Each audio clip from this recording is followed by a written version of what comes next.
नमस्कार विद्यार्थियों, मैं हूं गणपत सेजू और आप सभी का स्वागत करता हूं आप ही के अपने channel GK with GS sir के अंदर। आज आपकी बहुत बड़ी डिमांड के बाद में ये मॉडल पेपर में लेके आया हूं कि सर क्लास 9th का मॉडल पेपर लेके आइए। तो ये आपके कक्षा 9 का अर्धवार्षिक परीक्षा का मॉडल पेपर है। तो पूरा देखिए, मैं कंप्लीट सॉल्यूशन के साथ में बताऊंगा। और ये जो मॉडल पेपर है ये विज्ञान का है, साइंस का मॉडल पेपर रहने वाला है। तो सभी महत्वपूर्ण क्वेश्चन है इसके अंदर मैंने ऐड किए हैं, उत्तर भी साथ में हैं। तो चलिए स्टार्ट करते हैं। पहला क्वेश्चन है कि उत्तक क्या है। उत्तक क्या होता है? तो कोशिकाओं का वह विशिष्ट समूह, किसका? कोशिकाओं का वह विशिष्ट समूह जो शरीर के अंदर एक निश्चित कार्य को एक निश्चित स्थान पर संपन्न करता है, उत्तक कहलाता है। उत्तक किसे कहेंगे? कोशिकाओं का विशिष्ट समूह जो शरीर के अंदर, किसमें? शरीर के अंदर एक निश्चित कार्य, क्या? एक निश्चित कार्य, और वो भी क्या? एक निश्चित स्थान पर संपन्न करता है। मतलब निश्चित स्थान पर कोई कार्य करता है, कोशिकाओं का एक विशिष्ट समूह, उसे क्या कहते हैं? उत्तक कहते हैं। प्रश्न संख्या सेकंड है कि पृथ्वी एवं किसी वस्तु के मध्य गुरुत्वीय बल को हम क्या कहेंगे? एक तरफ पृथ्वी है और एक तरफ क्या है? आपके कोई दूसरी वस्तु है। इनके बीच का गुरुत्वीय बल है, उन्हें क्या कहते हैं? पृथ्वी तथा किसी अन्य वस्तु के बीच में गुरुत्वीय बल को क्या कहते हैं? वस्तु का भार कहते हैं। तो आपको याद क्या रखना है? वस्तु का भार, ठीक है ना? तो क्या कहेंगे? वस्तु का भार कहेंगे। प्रश्न संख्या थर्ड है कि कैनाल किरणें क्या है? क्या है? कैनाल किरणें क्या होती है? तो कैनाल किरणें क्या होती है? तो कैनाल किरणों की खोज है ई गोल्डस्टीन ने 1886 में की थी। किसकी? कैनाल किरणें हैं, इनकी खोज किसने की है? ये भी यदि प्रश्न आ जाए तो खोज है ई गोल्डस्टीन के द्वारा 1886 में की गई थी। ये किरणें धनावेशित विकिरण हैं। धनावेशित मतलब प्लस में चलती है, जो प्रोटॉन से मिलकर बनी होती हैं।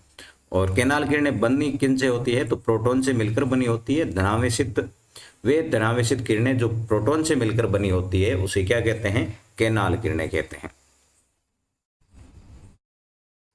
आगे देखते हैं कि डाल्टन के परमाणु सिद्धांत का कौन सा अभिग्रहित द्रव्यमान के संरक्षण के नियम का परिणाम है? तो मैं आपको बता दूं, आपके ये 70% सिलेबस है वो हाफ ईयरली एग्जाम के अंदर पूछा जाएगा, और 70% जो सिलेबस है उन्हीं के अंदर से ये पूरा आपके प्रश्न है वो डिजाइन किए गए हैं। तो डाल्टन के परमाणु सिद्धांत का कौन सा अभिग्रहित द्रव्यमान के संरक्षण के नियम का परिणाम है? तो इसका उत्तर रहेगा परमाणु अविभाज्य सूक्ष्मतम कण होते हैं। अविभाज्य सूक्ष्मतम कण होते हैं जो रासायनिक अभिक्रिया में न तो सृजित होते हैं और न ही उनका विनाश होता है। किसका? परमाणु का, ठीक है ना? रदरफोर्ड के परमाणु मॉडल की क्या सीमाएं हैं? रदरफोर्ड के अनुसार इलेक्ट्रॉन जो कि एक आवेशित कण है, नाभिक के चारों ओर चक्कर लगाते हैं। कौन? इलेक्ट्रॉन किसके चारों ओर चक्कर लगाते हैं? नाभिक के। परंतु नाभिक का चक्रण करते हुए इलेक्ट्रॉन का स्थायी हो पाना संभव नहीं है ना? इलेक्ट्रॉन है स्थायी चक्रण नहीं करता है, क्योंकि कोई भी आवेशित कण गोलाकार कक्ष में त्वरित होता है। तो त्वरण के कारण के दौरान आवेशित कणों ऊर्जा का विकिरण होगा और अंत में इलेक्ट्रॉन नाभिक से टकरा जाएगा। इलेक्ट्रॉन का नाभिक से टकराने से परमाणु क्या हो जाता है? नष्ट हो जाता है। तो ये रदरफोर्ड के परमाणु मॉडल की सीमाएं, मतलब ये थोड़ी कमी थी।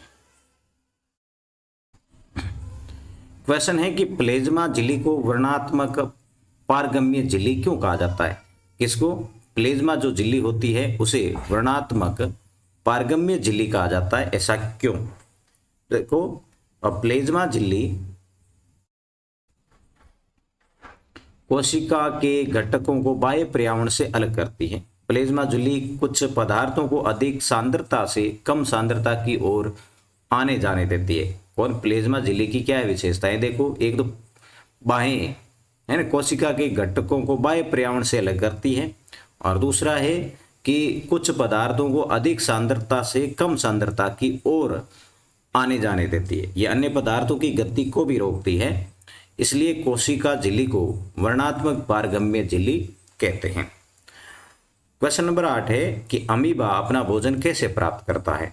अमीबा जो होता है वो भोजन कैसे प्राप्त करता है। तो अमीबा अपना भोजन ग्रहण करने के लिए राजधानियों का उपयोग करता है। अमीबा एंडोस्टोसिस द्वारा भोजन ग्रहण करता है। किसके द्वारा करता है, ये देखो, एंडोस्टोसिस के द्वारा भोजन ग्रहण करता है। प्लेज्मा झिल्ली अंदर की ओर मोड़कर कप के आकार का गड्ढा बना लेती है, जिससे भोजन प्रविष्ट हो जाता है। तो क्या करेगा, इसके बाद ये भोजन धानी का रूप ले लेती हैं। तो ये आपको याद रखना है।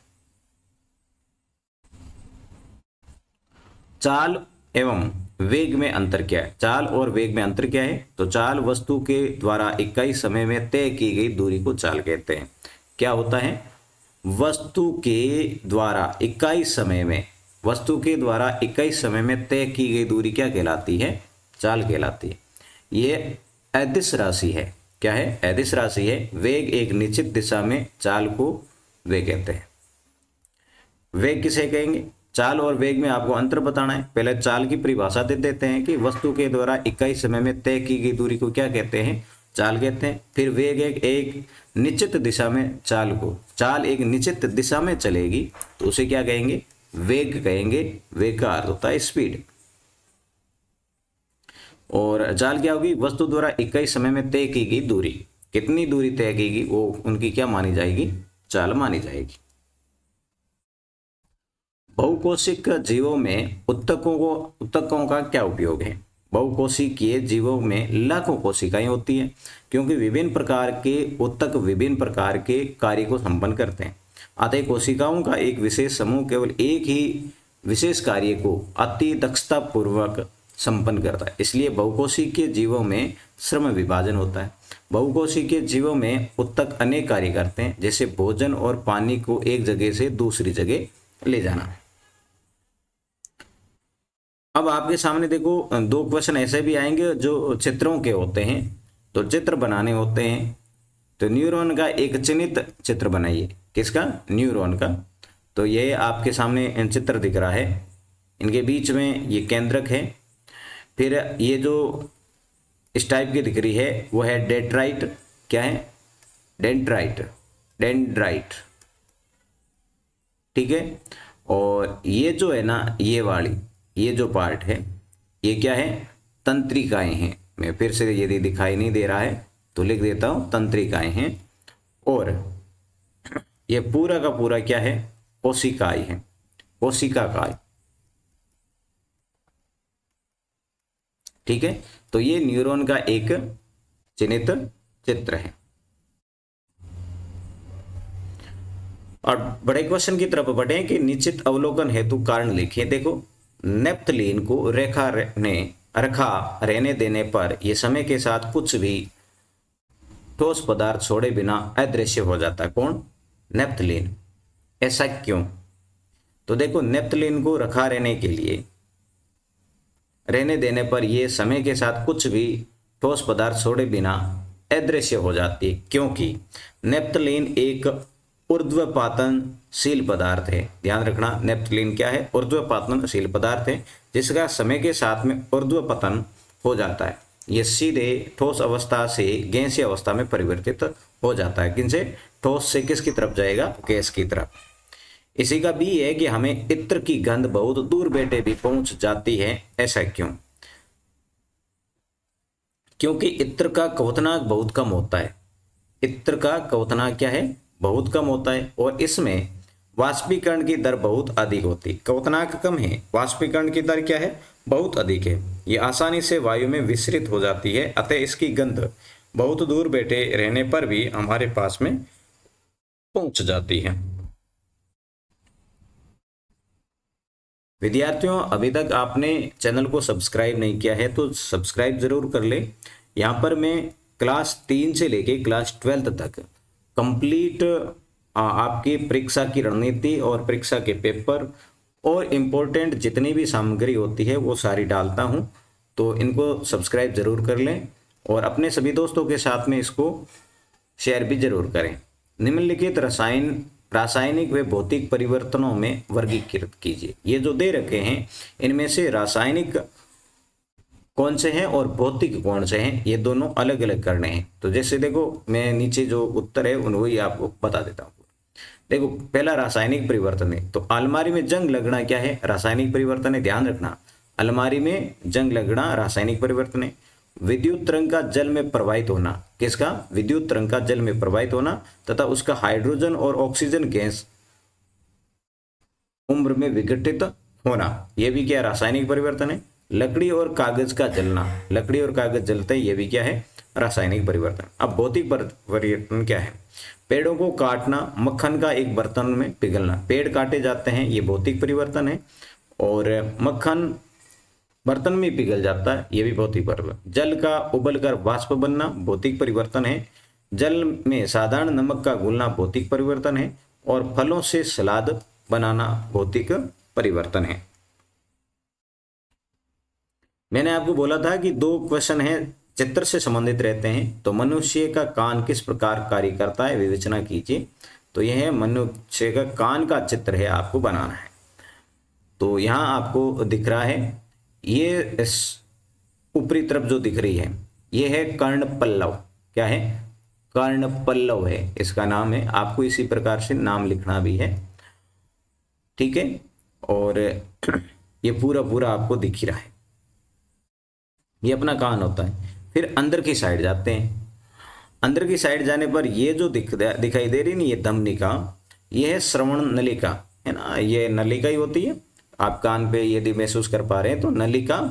और नलिका के बाद में ये जो हो यहाँ अपने ये जो होता है ये कर्णपट है, जिसे पर्दा पर्दा कहते होंगे, ये कर्णपट है।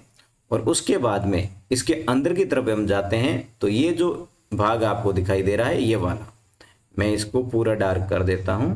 ये जो भाग है ये कहलाता है मुग्धरक। क्या कहलाता है, मुग्धरक कहलाता है, मुग्धरक। उसके बाद में यहाँ इसका जो ऊपरी भाग होता है ये आपके निहाई का कहलाता है। फिर है इसकी अंदर की तरफ और जाते हैं, ये जो भाग है इस प्रकार से बनाना है आपको, ये कहलाता है आपके वल्यक। वल्यक के बाद में अंदर की तरफ जाते हैं तो इस यहाँ का जो ये भाग है ये कहलाता है अंडाकार छिद्र। और फिर देखो कान अपने अंदर है, इस टाइप से है, तो ये श्रवण तंत्रिका। ये जो है ना ये वाली, ये पूरी पूरी क्या है, श्रवण तंत्रिका है। और यहाँ पर ये जो दिखाई दे रहा है इस टाइप का, ये आपको नाम देना है कर्णावर्त, ठीक है। फिर आपके ये अंदर की तरफ जाता है, ये कान की है। फिर ये है युष्टेक की नलिका, या क्या रहेगी, युष्टेक की नलिका रहेगी। तो ये है आपकी कान का चित्र, इसको देख लेते हैं अपन। बाह्य कर्ण, बाहरी कान में कर्ण पल्लव परिवेश से ध्वनि एकत्रित करता है। कर्ण पल्लव जो बाहर की तरफ अपने को दिखाई दे रहा है ये ध्वनि को क्या करेगा, एकत्रित करेगा। और एकत्रित ध्वनि श्रवण नलिका से गुजरती है। ये जो बाहर वाला अपन ने पार्ट देखा है इसके अंदर से यूं जो भाग बना था ये श्रवण नलिका है। फिर मध्य कर्ण, जब ध्वनि श्रवण नलिका के दूसरे सिरे पहुंच जाती है, उस सिरे में एक पतली झिल्ली होती है जिसे कर्णपट कहते हैं, जिसे पर्दा कहते हैं अपन लोकल भाषा में। जब माध्यम से संपीड़न कर्णपट तक पहुंचते हैं तो झिल्ली के बाहर की ओर लगने वाला दाब बढ़ जाता है और ये कर्णपटे को अंदर की ओर दबाता है। इसी प्रकार विरलन के पहुंचने पर कर्णपट बाहर की ओर गति करता है। इस प्रकार कर्णपट कंपन करता है और मध्य कर्ण में विद्यमान 3 हड्डियां, जिसे मुग्धरक, निहाई, वल्यक अपन ने अभी देखी थी, इन कंपनों को कई गुना बढ़ा देती है। आंतरिक कर्ण क्या है, तो आंतरिक कर्ण में कर्णावृत द्वारा दाब परिवर्तनों को विद्युत संकेतों में परिवर्तित कर दिया जाता है। इन विद्युत संकेतों को श्रवण तंत्रिका द्वारा मस्तिष्क तक भेज दिया जाता है। इसके बाद ही हम कहीं हुई बात को सुन और समझ सकते हैं, है ना। इतना यूं ज्यादा टाइम नहीं लगता है, मस्तिष्क बड़ा त्वरित काम करता है। पादप कोशिकाओं और जंतु कोशिकाओं में अपने को क्या बताना है, अंतर बताना है, तो देख लेते हैं। पादप कोशिका क्लोरोप्लास्ट होते हैं पादप कोशिका में, जबकि जंतु कोशिका में क्लोरोप्लास्ट नहीं होते। पादप कोशिका प्रकाश संश्लेषण करने में सक्षम होती है, जबकि जंतु कोशिका प्रकाश संश्लेषण करने में सक्षम नहीं होती है। पादप कोशिका में राजधानियां बड़ी होती है, जबकि जंतु कोशिका के अंदर राजधानियां छोटी होती है। पादप कोशिका में कोशिका भित्ति होती है, जबकि जंतु कोशिका में कोशिका भित्ति नहीं होती है। अधिकतर कोशिका अंगक झिल्ली युक्त होते हैं और कोई भी कोशिका अंगक झिल्ली युक्त नहीं होती है। तो ये था आज का पेपर। आपको कैसा लगा मुझे कमेंट करके भी जरूर बताना। यदि आपका अच्छा प्यार और बना रहता है, साथ बना रहता है, ज़्यादातर है सभी दोस्तों के साथ में शेयर करते हो, तो बाकी सब्जेक्ट के भी पेपर मैं आपके लिए लेकर आऊँगा। मिलूंगा नेक्स्ट वीडियो में, तब तक के लिए जय हिंद, वंदे मातरम।